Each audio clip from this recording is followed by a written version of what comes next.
ونستعينه ونستغفره ونعوذ بالله من شرور أنفسنا ومن سيئات أعمالنا من يهده الله فلا مضل له ومن يضلله فلا هادي له وأشهد أن لا إله إلا الله وحده لا شريك له وأشهد أن محمدا عبده ورسوله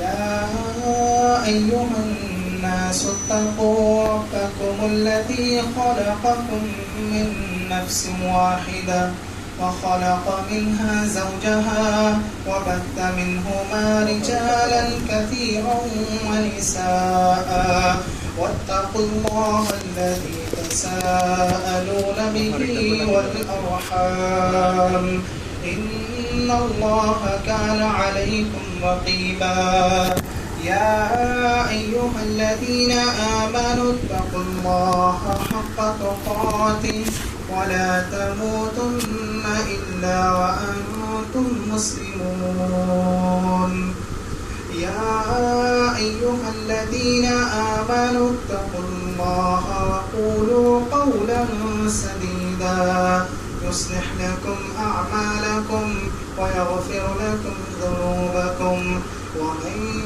يطع الله ورسوله فقد فاز فوزا عظيما أما بعد فإن خير الحديث كتاب الله وخير الهدي هدي محمد صلى الله عليه وسلم وشر الأمور محدثاتها وكل محدثة بدعة وكل بدعة ضلالة وكل ضلالة في النار فأعوذ بالله السميع العليم من الشيطان الرجيم بسم الله الرحمن الرحيم يوم تبلى السرائر فما له من قوة ولا ناصر. ہر قسم کی تعریف و توصیف، بڑائی و بزرگی، کبریائی و حمد و ثنا، تسبیح، تحمید، تحلیل، تکبیر، تمجید، ہر قسم کی تعریف اللہ رب العالمین کے لیے لائق و زیادہ. درود و سلام نازل ہوں تمام انبیاء کرام پر، بالخصوص ہمارے آخری نبی احمد مصطفیٰ محمد مصطفیٰ صلی اللہ علیہ وسلم پر. حاضرین جمعہ، اللہ رب العالمین کا لاکھ لاکھ شکر ہے کہ اس نے ہم اور آپ کو اکٹھا جمع ہونے کا اور مجھے آپ لوگوں سے ملاقات کا ایک شرف عطا فرمایا. ہم اس پر اللہ رب العالمین کو شکر گزار ہیں. اس کے بعد آپ تمام کے لیے آج کے اس خطبے میں جس موضوع پر میں آپ لوگوں کے سامنے گفتگو کروں گا وہ ہے، اس کا عنوان ہے جب راز کھول دیے جائیں گے. خطبہ مسنونہ میں جو آیت کریمہ پڑھی گئی ہے، اللہ رب العالمین فرماتا ہے یوم تبلی السرائر، جس دن راز کھول دیے جائیں گے، فما لہ من قوت ولا ناصر، تو نہ ہی تمہارے پاس کوئی طاقت اور قوت ہوگی اور نہ ہی تمہارا کوئی مددگار ہوگا. ایک چھوٹی سی آیت ہے قرآن مجید کی، لیکن اگر ہم اس آیت کریمہ کو اچھی طرح سے سمجھ لیے، اس کے معانی اور مفہوم کو اپنے دل و دماغ میں اٹھا لیے، تو یاد رکھیے کہ ہماری زندگی بدل جائے گی. ہمارے جینے اور زندگی گزارنے کا جو طریقہ ہے وہ تبدیل ہو جائے گا. ہمارے دل و دماغ میں دہشت بیٹھ جائے گی. اللہ رب العالمین کا خوف، اس کا ڈر پیدا ہو جائے گا. یاد رکھیے کہ راز دو طرح کے ہوتے ہیں. ایک کا تعلق بندوں سے ہے، یعنی میری راز کی باتیں آپ کے پاس، آپ کی راز کی باتیں میرے پاس، یا آپ کے کسی اور دوست و احباب کے پاس، یعنی یہ راز کا تعلق بندوں سے، بندوں تک ہی ہے. دوسری یہ ہے کہ راز کا تعلق اللہ رب العالمین سے ہے. ہم تنہائی میں بہت سارے ایسے گناہ کرتے ہیں، تنہائی میں ہم سے بہت ساری ایسی نافرمانیاں ہوتی ہیں جنہیں اللہ رب العالمین چھپا لیتا ہے. کسی آدمی کو اس کی خبر نہیں ہوتی کہ ہم نے وہ کون سا گناہ کیا. رات کے اندھیرے میں، دن کے تنہائی میں بھی آدمی ایسے گناہ کر لیتا ہے، اللہ رب العالمین اس گناہ پر پردہ ڈال دیتا ہے. ہم ایک دوسرے سے ملتے ہیں، ہمارے دوست و احباب ہوتے ہیں، رشتہ دار خاندان کے لوگ ہوتے ہیں، ان سے ہم اپنے راز کی باتیں بتاتے ہیں. بعض دفعہ ایسا ہوتا ہے کہ وہ ہماری پرسنل لائف کے متعلق بہت ساری معلومات جانتے ہیں، لیکن جب کبھی آپس کے تعلقات خراب ہونے لگتے ہیں یا کبھی ایسے موقع پر آدمی ایک دوسرے کو بلیک میل کرنا شروع کر دیتا ہے، اس کو دوسروں کے سامنے رسوا کرنے کی کوشش کرتا ہے، اس کو دوسروں کے سامنے ذلیل کرنے کی کوشش کرتا ہے. یاد رکھیے، یہ سچے مومن کا کام نہیں ہے، یہ ایک اچھے مومن کا کام نہیں ہے. یہ سمجھ لیجئے کہ اگر آپ اس طرح کی باتیں کرتے ہیں، آپ کو کسی نے اپنے راز کی باتیں بتائی اور آپ اس راز کی بات کو کسی اور کے سامنے کھول دیتے ہیں، اس کے عیب کو ظاہر کر دیتے ہیں، یاد رکھیے کہ آپ کے اندر اخلاقی بیماری پائی جاتی ہے. آپ بد اخلاقی کے شکار ہیں، آپ کے اخلاق اچھے نہیں ہیں. ایک سچے مومن کا اخلاق بھی ویسے ہی ہونا چاہیے جیسے وہ لوگوں کے سامنے اپنے آپ کو دکھاتا ہے. اس کے ظاہر بھی ویسے ہو، اس کا باطن بھی ویسے ہو. یہ نہ سوچے کہ لوگ میری تعریف کریں، لوگ مجھے اچھا کہیں، اور آدمی تنہائی میں جا کر کے وہ گناہ کرے جو اس کے اخلاق کو بگاڑتے ہیں. یہ ایک مومن کی اخلاقی، دینی، معاشرتی، اس کی خاندانی اور اس کے پڑوسی ہر اعتبار سے اس کی ذمہ داری ہے کہ وہ اپنے دوست، احباب، خاندان کے راز کی باتوں کو راز میں رکھے، چھپائے.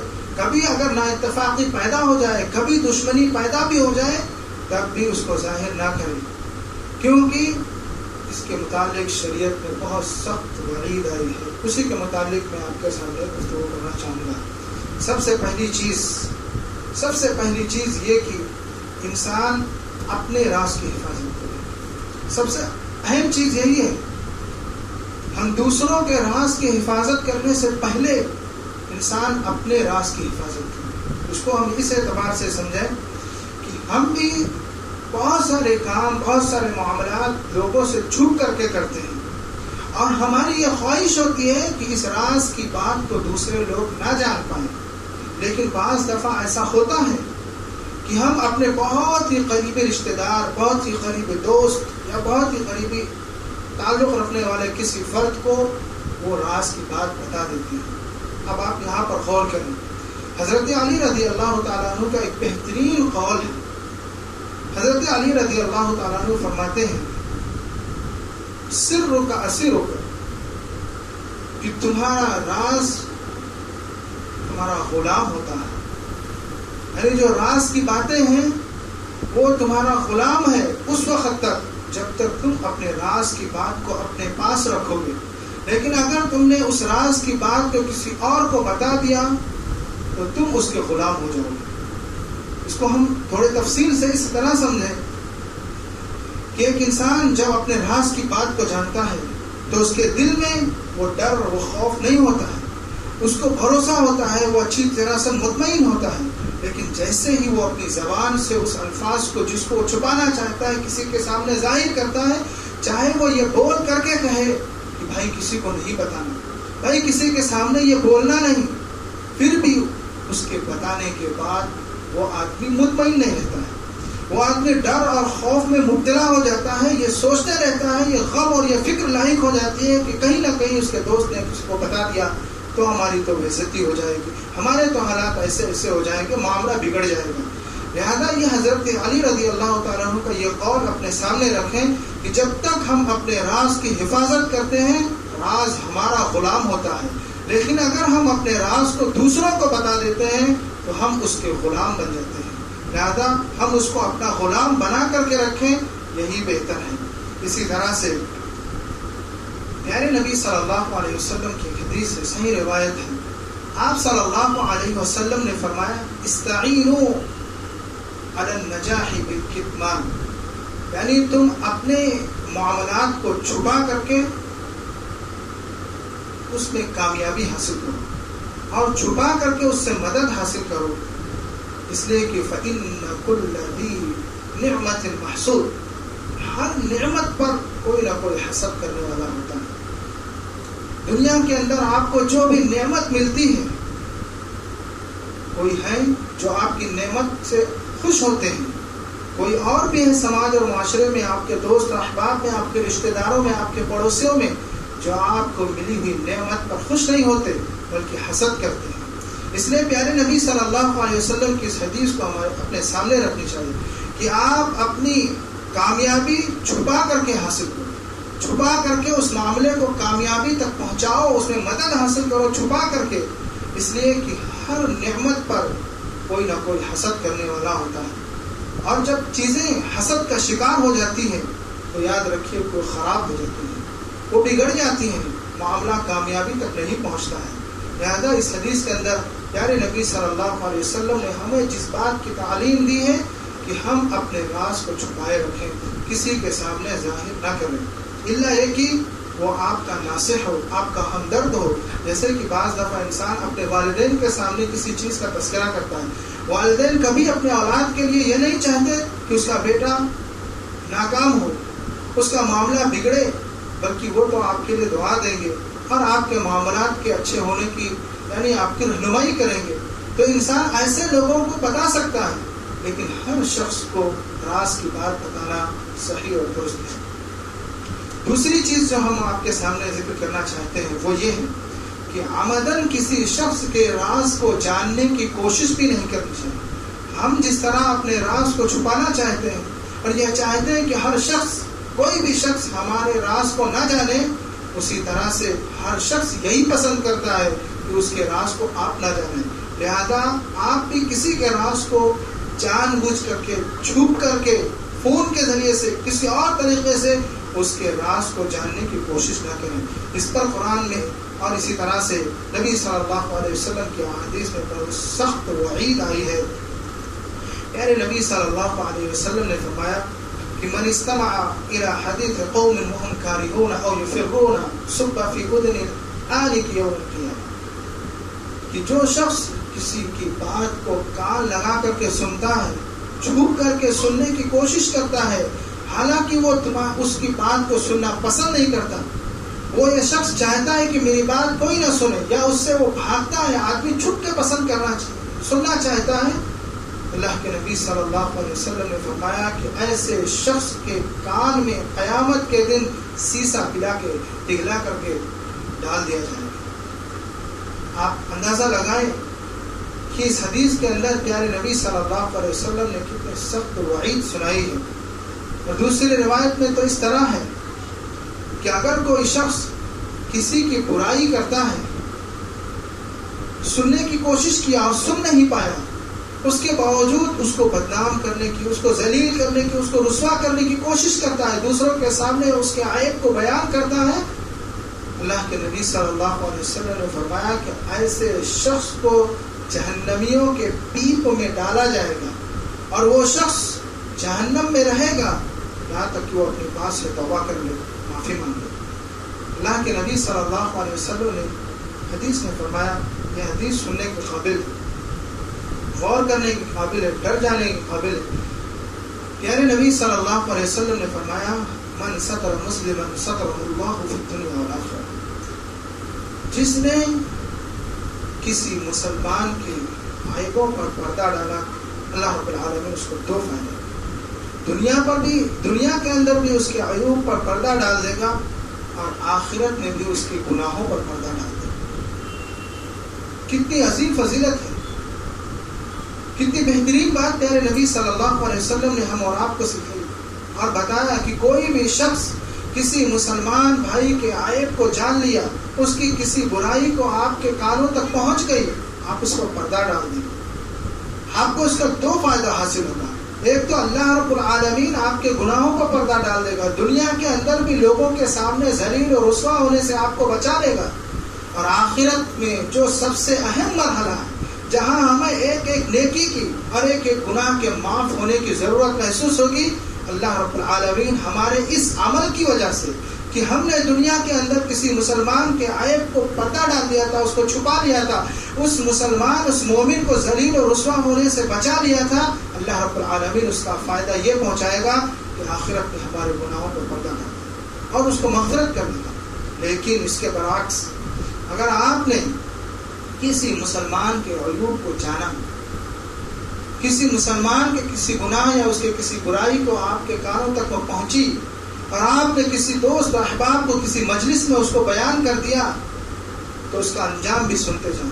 حدیث کے اندر پیارے نبی صلی اللہ علیہ وسلم نے فرمایا کہ ایسا کرنے والے شخص کو اللہ رب العالمین، قسم کھا کر کے نبی صلی اللہ علیہ وسلم نے اس حدیث میں کہا کہ واللہ، اللہ کے قسم، ایسے شخص کو اللہ رب العالمین اس کے گھر میں رسوا کر دے گا۔ فی بیتہ کے الفاظ ہیں، یعنی آپ کسی مومن کے برائی کو اپنے دوست اور احباب یا کسی مجلس میں بیان کرتے ہیں اور خوش ہوتے ہیں، اللہ رب العالمین آپ کو ایسی سزا دے گا کہ آپ اپنے گھر میں اپنے بیوی بچوں کے سامنے، اپنے اہل و عیال کے سامنے ذلیل و رسوا ہو جائیں گے۔ یہ پیارے نبی صلی اللہ علیہ وسلم کی بالکل صحیح حدیث ہے۔ آپ اس سے اندازہ لگائیں کہ راز کا چھپانا کتنا ہے، اس کو یعنی کھولنا، راز کو فاش کرنا، لوگوں کے سامنے بیان کرنا کتنا بڑا جرم ہے۔ دونوں اعتبار سے آپ اس کی چیز کو سمجھ سکتے ہیں۔ حاضرین، اس کو ہم دوسرے انداز میں اس طرح سے سمجھیں۔ یہ تو آپ کے سامنے کچھ چند چیزیں تھیں جو حدیث کی روشنی میں پیش کی گئی۔ ہمارے سامنے سب سے بہترین اسوہ اور نمونہ پیارے نبی صلی اللہ علیہ وسلم کی ذات ہے۔ اس کے بعد ہم دیکھیں گے کہ نبی صلی اللہ علیہ وسلم کے صحابہ ان چیزوں پر کس طرح سے عمل کرتے تھے۔ آپ کے سامنے صرف دو مختصر چھوٹا سا واقعہ پیش کرتا ہوں۔ عموماً ایسا ہوتا یہ ہے، اور میں اپنے خطبوں میں اس چیز کا اکثر تذکرہ کرتا ہوں کہ کبھی کبھی کوئی باتیں ہمیں سمجھ میں نہیں آتی ہیں، خطبوں کی بہت ساری چیزیں ہمارے ذہن و دماغ سے نکل جاتی ہیں، لیکن اگر اس کو واقعے کے انداز میں سمجھایا جائے تو وہ سالوں تک ہمارے دماغ میں محفوظ رہتی ہے۔ آپ اس کو حضرت انس رضی اللہ تعالیٰ عنہ کے ایک واقعے سے اس مسئلے کو سمجھ سکتے ہیں۔ خادم رسول صلی اللہ علیہ وسلم 10 سال تک انہوں نے نبی صلی اللہ علیہ وسلم کی خدمت کی، اتنا بڑا مقام و شرف حاصل کیا۔ کہتے ہیں کہ ایک مرتبہ پیارے نبی صلی اللہ علیہ وسلم نے ان کو کسی کام سے بھیجا تھا، کام کر کے آئے اور اپنی والدہ کے پاس پہنچنے میں ذرا تاخیر کی۔ ان کی والدہ نے پوچھا، بیٹا انس تم کہاں تھے؟ انہوں نے کہا کہ پیارے نبی صلی اللہ علیہ وسلم نے ہمیں فلاں کام کی غرض سے بھیجا تھا۔ ان کی والدہ نے کہا کہ وہ کیا کام تھا؟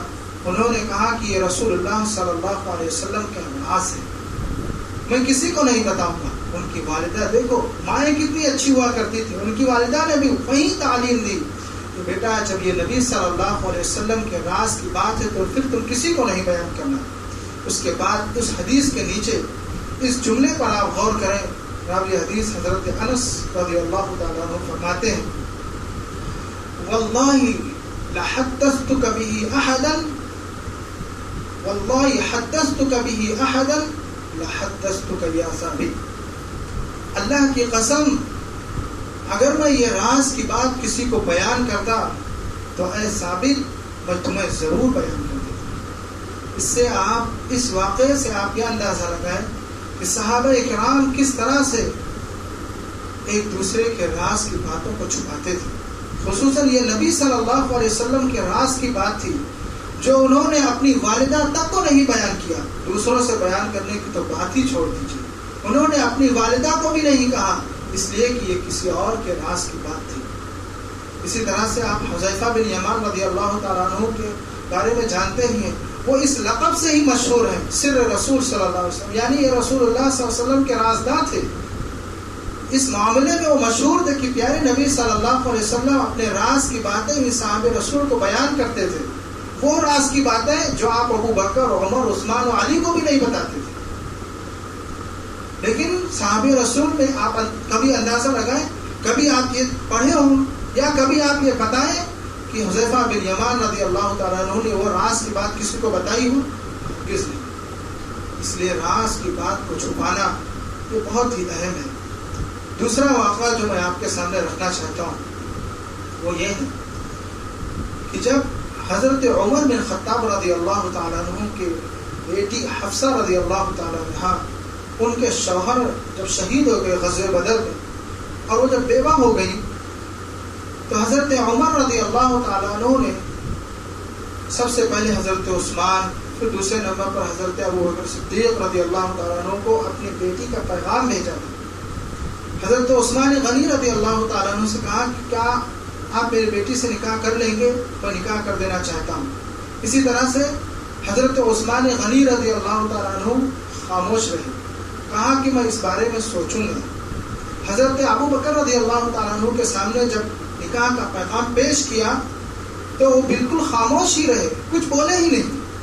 حضرت عمر کا خود کا بیان ہے کہ مجھے یہ بات بالکل اچھی نہیں لگی، ناپسند لگی، کہ کم از کم ان کو تو کچھ کہہ دینا چاہیے کہ میں ہاں کروں گا یا نہیں کروں گا.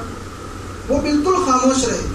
اس کے کچھ دنوں کے بعد پیارے نبی صلی اللہ علیہ وسلم نے حفصہ کو نکاح کا پیغام بھیج دیا اور حضرت عمر رضی اللہ تعالیٰ عنہ نے حضرت حفصہ رضی اللہ تعالیٰ عنہ کا نکاح یعنی نبی صلی اللہ علیہ وسلم سے کرا دیا، ام المومنین ہو گئی. اس کے بعد حضرت ابو بکر رضی اللہ تعالیٰ عنہ یا حضرت عثمان غنی رضی اللہ تعالیٰ عنہ جب حضرت عمر سے ملے تو کہا کہ میں اس لیے خاموش تھا کیونکہ میرے سامنے نبی صلی اللہ علیہ وسلم نے یہ بات رکھی تھی کہ کیا آپ لوگوں کا کیا خیال ہے کہ میں حفصہ سے نکاح کر دوں. لہذا یہ نبی صلی اللہ علیہ وسلم کے مشورے کی راز کی بات تھی جو میں آپ کو نہیں بتانا چاہتا. حالانکہ وہ خود بیٹی کے باپ تھے، لیکن حضرت ابو بکر اور حضرت عثمان غنی رضی اللہ تعالیٰ عنہ نے کس طرح سے ان کے نبی صلی اللہ علیہ وسلم کے راز کی بات کی حفاظت کی اور نہیں بتایا. بعد میں جب معاملہ پورا ختم ہو گیا اس کے بعد ان کے سامنے ذکر کر دیا کہ میرے خاموشی کی وجہ یہ تھی، آپ جو مجھ سے ناراض ہو گئے تھے اس کی وجہ یہ تھی. اور حضرت عثمان نے کہا کہ میں نے نکاح کے بارے میں یہ کہا کہ میں سوچوں گا، اس کی وجہ یہ تھی. حالانکہ حضرت ابو بکر رضی اللہ تعالیٰ عنہ نے اس کے بعد کہا کہ اگر نبی صلی اللہ علیہ وسلم نکاح نہیں کرتے تو میں خود کر لیتا.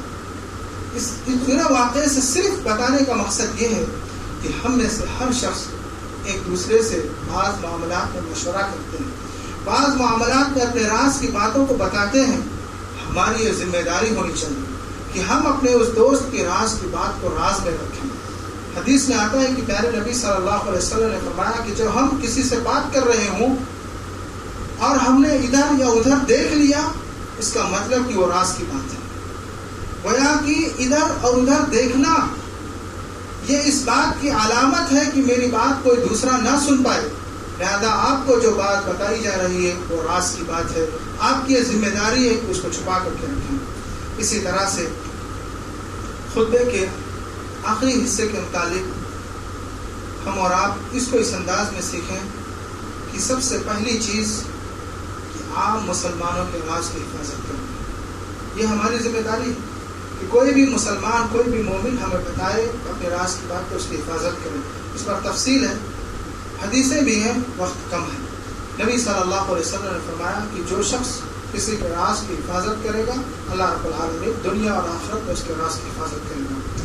اسی طرح سے ملک کے حالات اور ملک کے راز کی حفاظت کرنا یہ بھی ہماری ذمہ داری ہے.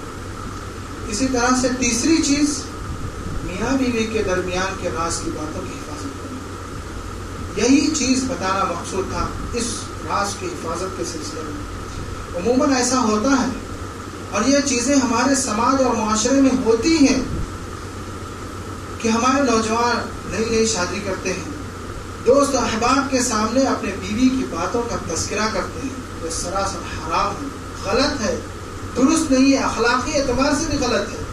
پیارے نبی صلی اللہ علیہ وسلم نے فرمایا ان من اشر الناس عند اللہ یوم القیامہ، لوگوں کے نزدیک، لوگوں میں سب سے زیادہ برا آدمی اللہ رب العالمین کے نزدیک وہ شخص ہوگا قیامت کے دن جو اپنے بیوی کے پاس جاتا ہے تنہائی میں اور بیوی اس کے پاس تنہائی میں آتی ہے اور پھر وہ راز کی باتیں وہ کسی اور کو بیان کرتا ہے.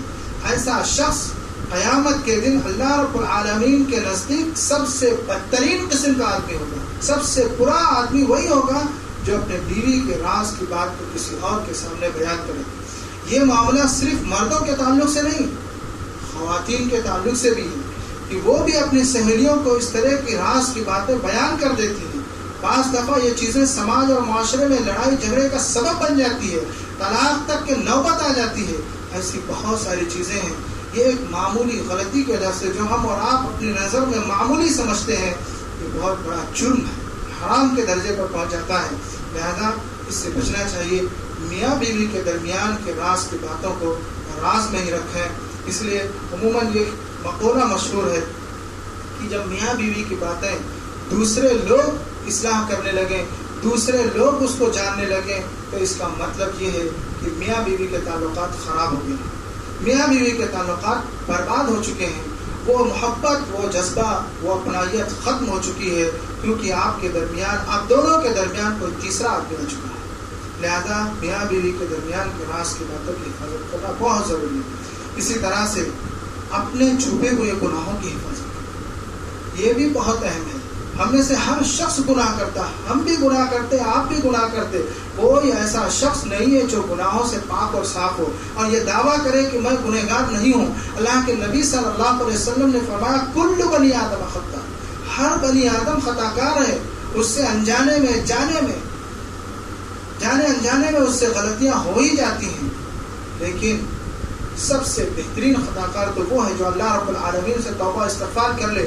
اور اس موضوع کے تعلق سے جو بتانا ہے کہ انسان سے جو بھی گناہ ہو اسے چاہیے کہ وہ اپنے گناہوں کی حفاظت کر لے، اس کو چھپا لے، کسی اور کے سامنے بیان نہ کرے. عموماً ایسا دیکھا جاتا ہے کہ چار دوست جا کر کے فلم دیکھتے ہیں یا کچھ اور گناہ کے کام کرتے ہیں، صبح ہوتی ہے مجلس میں بیان کرتے ہیں ہم نے یہ دیکھا وہ دیکھا، اس طرح کے اس کی اسٹوری سناتے ہیں. یہ یاد رکھیے کہ یہ گناہ ہے جس کو آپ لوگوں کے سامنے بیان کرتے ہیں. آپ نے رات میں چھپ کر کے گناہ کیا، اللہ رب العالمین نے اس پر پردہ ڈال دیا، اور صبح اٹھ کر کے اللہ رب العالمین کے اس پردے کو آپ پھاڑ دے رہے ہیں. یاد رکھیے اس کا جرم کیا ہوگا. نبی صلی اللہ علیہ وسلم کی حدیث سنی. پیارے نبی صلی اللہ علیہ وسلم نے فرمایا کل امتی معافی الا المجاہرین، میری امت کے ہر گنہگار معاف کر دیا جائے گا، معافی کے قابل ہے، اس کو معاف کر دیا جائے گا سوائے مجاہرین کی. وہ مجاہرین کون لوگ ہیں؟ وہ مجاہرین یہی لوگ ہیں کہ رات کی تنہائی میں جب وہ گناہ کرتے ہیں اللہ رب العالمین اس کے گناہوں پر پردہ ڈال دیتا ہے، لیکن وہ صبح اٹھ کر کے اپنے گناہوں کا اظہار کر دیتا ہے، لوگوں کے سامنے، دوست و احباب کے سامنے اس کو بیان کر دیتا ہے. تو ایسے شخص کے بارے میں اسی حدیث کے آخر حصے میں اللہ کے نبی صلی اللہ علیہ وسلم نے فرمایا کہ ایسے شخص کے کو اللہ رب العالمین معاف نہیں کرے گا، اس شخص کی معافی نہیں ہے. اسی طرح سے اس کا گناہ بہت سخت ہے. راز کی باتوں کو ظاہر کرنا اس کا گناہ بہت سخت ہے. حضرت عائشہ، حضرت حفصہ رضی اللہ تعالیٰ عنہ ہی سے اس طرح کی غلطی ہوئی. اللہ رب العالمین نے قرآن مجید میں آیات نازل کر کے ان کو توبہ کا حکم دیا اور کہا کہ تم نے رسول اللہ صلی اللہ علیہ وسلم کے راز کو جو ظاہر کر دیا ہے تم توبہ کرو، نہیں تو تمہارے خلاف اللہ اور اس کے رسول جبرائیل علیہ السلام ہیں، نبی صلی اللہ علیہ وسلم کے سپورٹ میں ہیں. اللہ رب العالمین نے سورۃ التحریم میں اس کا تفصیلی تذکرہ کیا ہے. وہ شہد کا معاملہ ہم اور آپ سنے ہوں گے. اسی طرح سے راز کی باتوں کی حفاظت نہ کرنا، اس کو ظاہر کرنا، اپنے مومن بھائی کو ذلیل و رسوا کرنے کی کوشش کرنا، یہ منافق کی علامت ہے. ایسا کرنے والا شخص منافق ہے. نبی صلی اللہ علیہ وسلم نے جو منافقین کی نشانیاں بیان فرمائی ہیں اس میں ایک شخص ایسا بھی ہے جو یعنی بدعہدی کرتا ہے اور راز کی باتوں کو لوگوں کو بیان کرتا ہے. حدیث میں اس چیز اس طرح موجود ہے. آخری چیز جو آپ کے سامنے اس موضوع کے تعلق سے رکھنی ہے، حاضرین جمعہ، یہ تو ہمارے درمیان کی راز کی باتیں تھیں. ہم یہ یاد رکھیں کہ ہم گناہ کرتے ہیں، اللہ رب العالمین کی نظر میں ہم گنہگار ہیں. ہم اللہ رب العالمین سے اپنے گناہوں کی معافی چاہتے ہیں. اللہ تعالیٰ ہمارے گناہوں کو معاف فرمائے، کیونکہ کوئی بھی شخص یہ نہیں کہہ سکتا کہ وہ گنہگار نہیں ہے. لہذا آپ اس کو اس طرح سے سوچیں کہ جب ایک آدمی یہ نہیں پسند کرتا کہ اس کے راز کی بات کو کوئی اور جانے، تو اس دن کے آنے سے پہلے ہم اپنے آپ کو صاف و ستھرا کر لیں، اپنے گناہوں کو بالکل ختم کر لیں، اللہ رب العالمین کے سامنے توبہ و استغفار کر کے اس چیز کو، اپنے گناہوں کو معاف کروا لیں، کیونکہ یہ آیت کریمہ ہمارے سامنے ہونی چاہیے۔ یوم تبلی السرائر فما لہ من قوۃ ولا ناصر، جس دن راز کھول دیے جائیں گے، جس دن آپ کے نیکیوں کی، بدعمالیوں کی رجسٹر آپ کے ہاتھ میں پکڑا دیا جائے گا، جس دن آپ کے گناہوں کی فائل آپ کو دکھا دی جائے گی، اس دن آپ کو رسوا ہونے سے کوئی نہیں بچا سکتا، نہ تو کوئی طاقت ہوگی جس کو آپ اختیار کر کے بچ سکتے ہو، نہ تو آپ کا کوئی اس دن مددگار ہوگا جو آپ کے اس راز کو چھپانے میں آپ کی مدد کرے۔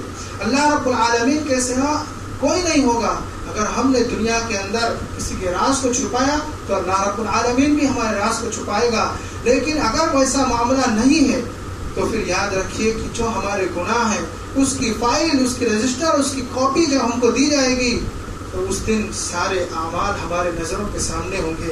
پھر اللہ رب العالمین سورہ یاسین کے اندر فرماتا ہے یوم تشہد علیہم السنتہم وایدیہم وارجلہم بما کانوا یکسبون، کہ جب معاملہ اس طرح کا ہو جائے گا کہ ہماری آنکھیں، ہمارے ہاتھ، ہمارے پیر، ہماری زبان، یہ سب بولنے لگ جائیں گے، سب بولنے لگ جائیں گے، ہمارے خلاف گواہی دینے لگ جائیں گے، ہم نے فلاں جگہ فلاں گناہ کا کام کیا تھا، سارے راز کھولے جائیں گے، سارے راز کھولے جائیں گے۔ اس دن کون ہوگا جو ہمارے رازوں کی حفاظت کرنے والا ہوگا؟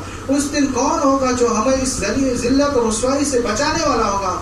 کوئی بھی نہیں ہوگا۔ لہذا آج ہی ہم اپنے گناہوں کی معافی مانگ لیں اللہ رب العالمین کے سامنے، وہاں ذلیل و رسوا ہونے سے پہلے ہم اپنے آپ کو، یعنی اپنے گناہوں کو معاف کروا لیں، اللہ رب العالمین کے سامنے توبہ و استغفار کر لیں۔ اللہ تعالیٰ سے دعا ہے الہ العالمین تو ہمیں نیک عمل کرنے کی توفیق عطا فرما، الہ العالمین تو ہمارے گناہوں کو معاف فرما، اللہ تو ایک دوسرے کے رازوں کی حفاظت کرنے کی توفیق عطا فرما، الہ العالمین تو ہمیں لوگوں کے سامنے ذلیل و رسوا ہونے سے بچا، اللہ تو ہمارے گناہوں کو معاف فرما، ہم میں سے جو بیمار ہیں اللہ تو شفا کاملہ عاجلہ عطا فرما، ہمارے دوست و احباب، والدین، رشتہ دار جو بھی اس دنیا سے جا چکے ہیں اللہ تو ان کی مغفرت فرما، ان کے قبر کو نور سے بھر دے، آمین۔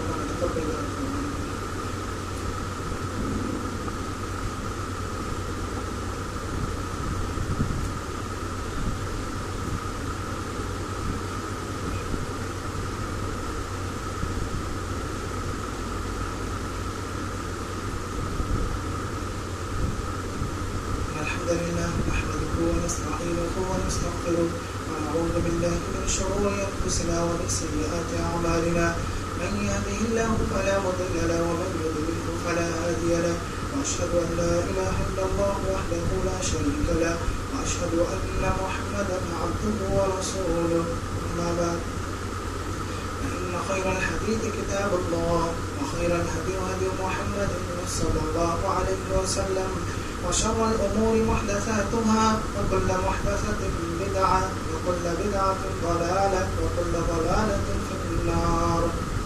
أعوذ بالله السميع العليم من الشيطان الرجيم، بسم الله الرحمن الرحيم، الذين آمنوا وتطمئن قلوبهم بذكر الله، ألا بذكر الله تطمئن القلوب۔ حاضرین جمعہ، ہماری مسجد کے صدر اسماعیل بھائی کا بہت شکر گزار ہے۔ ان کی خواہش یہ تھی کہ امام صاحب خطبے کے آخر میں صبح و شام کے اذکار کے متعلق آپ لوگوں کے سامنے کچھ باتیں عرض کر دیں، آپ کی یاد دہانی کے طور پر، شوق اور جذبے کو بڑھانے کے لیے۔ یقیناً آپ یاد رکھیں جو آیت کریمہ ابھی پڑھی گئی دوسرے خطبے میں کہ اللہ رب العالمین فرماتا ہے کہ ایمان جو لوگ ایمان لائے اور جنہوں کا دل مطمئن ہوا وہ صرف ایمان کی وجہ سے، الذین آمنوا وتطمئن قلوبهم، ان کے دل کو جو اللہ رب العالمین نے اطمینان پہنچایا، سکون حاصل ہوا، وہ کس وجہ سے ہے؟ اس کے بعد کا ٹکڑا ہے الا بذکر اللہ تطمئن القلوب۔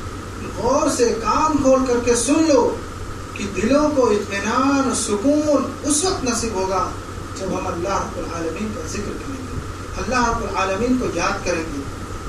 آپ کے سامنے صبح و شام کے اذکار کی کچھ کتابیں، کچھ کاپیاں دی گئی ہوں گی، آپ دیکھیں اس کے اندر کس طرح کی احادیث کی روشنی میں چیزوں کو جمع کیا گیا، اور یہ چیزیں اتنی فائدے مند ہیں کہ آپ اس کو تصور نہیں کر سکتے، آپ اس کی اہمیت کا اندازہ نہیں لگا سکتے۔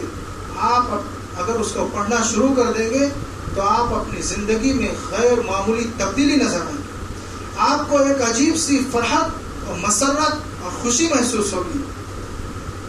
پیارے نبی صلی اللہ علیہ وسلم نے ایک حدیث کے مطابق فرمایا کہ جس نے کہا من قال لا الہ الا اللہ وحدہ لا شریک لہ لہ الملک ولہ الحمد وہو علی کل شیء قدیر، اس کو فائدہ کیا ہوگا؟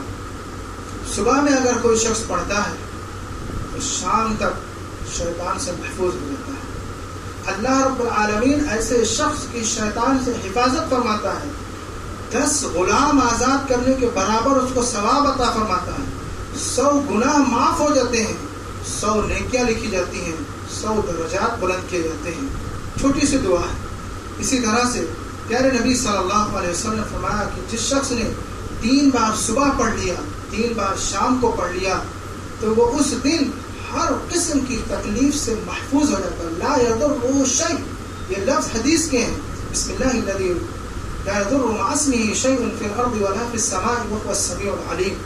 یہ دعا اگر آپ صبح 3 بار پڑھ لیتے ہیں اور شام کو 3 بار پڑھ لیتے ہیں تو یاد رکھیے کہ آپ اس دن کی ہر قسم کی تکلیف سے بچ جائیں گے، حاسدین کی حسد سے بچ جائیں گے، دشمنوں کی شرارتوں سے بچ جائیں گے۔ اسی طرح سے پیارے نبی صلی اللہ علیہ وسلم نے فرمایا کہ جو شخص صبح کو سید الاستغفار پڑھ لیتا ہے اور پورے دن میں اس کی کبھی بھی وفات ہو جاتی ہے تو وہ شخص جنتی ہوگا۔ شام کو اگر پڑھ لیتا ہے اور رات کے کسی بھی حصے میں اس کی وفات ہو جاتی ہے تو وہ شخص جنتی ہوگا۔ اسی طرح سے پیارے نبی صلی اللہ علیہ وسلم کے ساتھی سب سے زیادہ محبوب صحابی حضرت ابوبکر صدیق رضی اللہ تعالیٰ عنہ آتے ہیں اور پیارے نبی صلی اللہ علیہ وسلم سے پوچھتے ہیں کہ اللہ کے رسول آپ مجھے کوئی دعا سکھلا دیجئے جس کو میں صبح و شام پڑھتے رہوں۔ اس حدیث کے اندر اتنی پیاری پیاری باتیں ہیں کہ بڑی تفصیل سے بیان کی جا سکتی ہے صرف ایک اس حدیث کو۔ آپ دیکھیں کہ نبی صلی اللہ علیہ وسلم کے صحابہ رسول جو دین کو، عربی زبان کو اور ساری چیزوں کو بہت اچھی طرح جاننے والے تھے، حضرت ابوبکر صدیق رضی اللہ تعالیٰ عنہ آ کر کے نبی صلی اللہ علیہ وسلم سے یہ پوچھتے ہیں کہ ہمیں کوئی دعا سکھلا دیجیے جس کو میں صبح اور شام پڑھتے رہوں۔ اس سے یہ مسئلہ معلوم ہوا کہ دعا اپنے گھر نہیں بنائی جاتی ہے، آپ کو وہی دعائیں پڑھنی ہے جو پیارے نبی صلی اللہ علیہ وسلم سے سنت سے ثابت ہیں۔ اسی طرح سے نبی صلی اللہ علیہ وسلم نے ان کو جو دعا سکھلائی تھی وہ دعا دنیا آخرت ہر قسم کی خیر اور بھلائی کو شامل ہے۔ اس دعا کے اندر ایک ایسی چیز چھپی ہوئی ہے کہ آپ تصور نہیں کر سکتے، اس کا فائدہ اتنا زیادہ ہے۔ اللہ کے نبی صلی اللہ علیہ وسلم نے حضرت ابوبکر صدیق رضی اللہ تعالیٰ عنہ کو جو دعا سکھلائی تھی وہ صبح اور شام کے اذکار میں موجود ہے۔ اللہم عالم الغیب والشہادہ فاطر السماوات والارض رب کل شیء وملیکہ۔ یہ دعا جو آخر تک ہے اس کے اندر آخر میں پیارے نبی صلی اللہ علیہ وسلم نے جو دعا ان کو سکھلائی اس میں یہ ہے کہ انسان دوسروں کی شرارتوں سے تو بچے، اپنے نفس کی شرارتوں سے بچے۔ یعنی اس دعا کے اندر انسان اپنے نفس کی شرارتوں سے بھی بچنے کے لیے پناہ مانگتا ہے۔ اس لیے کہ کبھی کبھی ایسا ہوتا ہے کہ انسان بہت زیادہ نیک ہوتا ہے، متقی ہوتا ہے، پرہیزگار ہوتا ہے، نماز روزے ہر چیز کا پابند ہوتا ہے، لیکن اس کا نفس برا ہوتا ہے۔ اس کے نفس کی شرارتیں اس کو بعض دفعہ دوسروں کے سامنے رسوا کر دیتی ہیں، بعض دفعہ اس کو دوسروں کے سامنے ذلیل کر دیتی ہیں۔ نفس ہی ایسا ہے جو اس کو اتنی نیکیوں کے باوجود کئی گناہوں کی طرف لے جاتا ہے۔ لہذا اس دعا کے اندر جو پیارے نبی صلی اللہ علیہ وسلم نے حضرت ابوبکر صدیق کو سکھلائی تھی، نفس کی شرارتوں سے بچنے کی خصوصی دعا۔ اسی طرح سے عبداللہ ابن عباس رضی اللہ تعالیٰ عنہ جو نبی صلی اللہ علیہ وسلم کے چچا، سگے چچا کے بیٹے ہیں، مفسر قرآن کہلاتے ہیں، بحر الامہ کہلاتے ہیں، اتنا بڑا لقب ان کو حاصل ہے۔ قرآن مجید کے سب سے زیادہ علم انہیں کو حاصل تھا۔ نبی صلی اللہ علیہ وسلم کے دعاؤں کی برکت تھی۔ پیارے نبی صلی اللہ علیہ وسلم سے صبح اور شام کے اذکار پوچھتے ہیں کہ اللہ کے رسول ہمیں کچھ ایسی دعا بتلا دیجئے جو میں صبح پڑھوں شام کو پڑھوں۔ نبی صلی اللہ علیہ وسلم نے ان کو جو دعا سکھلائی تھی وہ بھی صبح اور شام کے اذکار میں موجود ہے۔ پیارے نبی صلی اللہ علیہ وسلم نے ان کو سکھلائی تھی اللہم عافنی فی بدنی، اللہم عافنی فی سمعی، اللہم عافنی فی بصری، لا الہ الا انت اللهم إني أعوذ بك من الكفر والفقر وأعوذ بك من عذاب القبر لا إله إلا أنت. آپ اس دعا کے فضائل کا، آپ اس دعا کی اہمیت کا آپ تصور نہیں کر سکتے، اس دعا کی خیر و برکت کا آپ تصور نہیں کر سکتے. اس کے اندر توحید ہے، اس کے اندر سب سے اصل تو توحید ہے. آپ ان دعاؤں کو پڑھ کر کے آپ کی وفات ہو جاتی ہے، آپ کو کوئی غم نہیں، آپ کی وفات توحید پر ہوتی ہے، آپ کی موت توحید پر ہوتی ہے، آپ جنتی کہلانے والے ہیں. آپ کے دوست و احباب آپ کو کہیں گے کہ یہ آدمی موحد تھا، توحید پرست تھا. کوئی غم کی بات نہیں، کوئی فکر کی بات نہیں ہے. اور اس کے اندر آپ کے بدن کی حفاظت کی ہے، آپ کی آنکھوں کی حفاظت کی ہے، آپ کے کانوں کی حفاظت کی ہے. اس لیے کہ اس دعا کے متعلق آپ دیکھیں کہ جب انسان بوڑھا ہوتا ہے تو اسی صورت میں سب سے پہلے اس کے جن اعضاء خراب ہونا شروع ہوتے ہیں، اس کی آنکھیں ہیں، اس کے کان ہیں، اور اس کے بدن کی جو لچک ہے، یہی چیزیں خراب ہونا شروع ہوتی ہیں.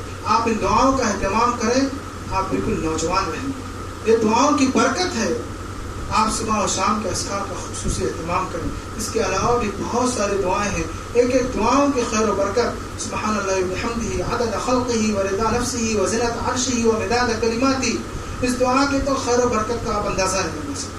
اللہ کی قسم اس کے اندر تو ہر خیر کو جمع کر دیا گیا. آپ اس میں 4 چیزیں نبی صلی اللہ علیہ وسلم نے بیان فرمائی ہیں. صرف لفظ اتنا ہی ہے سبحان اللہ وبحمدہ، بس. اس کے بعد تو صرف اس کے تعدادوں کا تذکرہ ہے. یہ دعا صرف اتنی ہی ہے، لیکن اس دعا کے اندر کیا ہے؟ سبحان اللہ وبحمدہ عدد خلقہ. اے اللہ تیری حمد و ثنا، تیری تعریف اتنی مرتبہ جتنی روئے زمین پر تیری مخلوق ہے. جتنی تیری مخلوق ہے اتنی مرتبہ تیری حمد و ثنا ہے. ورضا نفسہ، اے اللہ تیری مخلوق کیا، اتنی مرتبہ تیری حمد و ثنا، اتنی مرتبہ تیری حمد و ثنا جتنے سے تو راضی اور خوش ہوتا ہے. ورضا نفسی، اللہ تیری خوشی کے برابر یہ حمد و ثنا تیری. ومداد کلماتی، اللہ سبحان اللہ وبحمدہ اتنی مرتبہ جتنی مرتبہ روشنائی ہے. پورے سمندر کو اللہ رب العالمین نے قرآن میں کیا کہا کہ پورے سمندر کو اگر روشنائی بنا دیا جائے اور وہ زمین پر جتنے درخت ہیں اسے قلم بنا دیا جائے اور اللہ کی حمد و ثنا لکھی جائے تو کم پڑ جائے اور اللہ کی حمد و ثنا مکمل نہیں ہوں گی. تو آپ اندازہ لگائیں کہ اتنی مرتبہ اللہ تیری حمد و ثنا. تو آپ ان دعاؤں کی خیر و برکت، اس کی اہمیت کا آپ اندازہ نہیں لگا سکتے. خیر بتانے کا مقصد صرف اور صرف یہ ہے کہ ہم ان دعاؤں کا اہتمام کریں. اللہ رب العالمین ہمارے مسائل کو ختم کرے گا، ہمارے گھروں کے مسائل کو ختم کرے گا، ہماری دشمنیوں کو مٹائے گا. اللہ تعالیٰ ہمارے رزق میں خیر و برکت عطا فرمائے گا جب ہم ان چیزوں کو اختیار کریں گے اور ان چیزوں کو پڑھیں گے. اللہ تعالیٰ سے دعا ہے الہ العالمین تو ہمیں نیک عمل کرنے کی توفیق عطا فرما. الہ العالمین تو ہمارے نیکیوں کو قبول فرما. آمین. ربنا تقبل يا رب العالمين برحمتك يا ارحم الراحمين. آمين. ان الله يأمر بالعدل والإحسان وإيتاء ذي القربى وينهى عن الفحشاء والمنكر والبغي يعظكم لعلكم تذكرون. اذكروا الله يذكركم وادعوه يستجب لكم ولذكر الله أكبر والله يعلم ما تصنعون.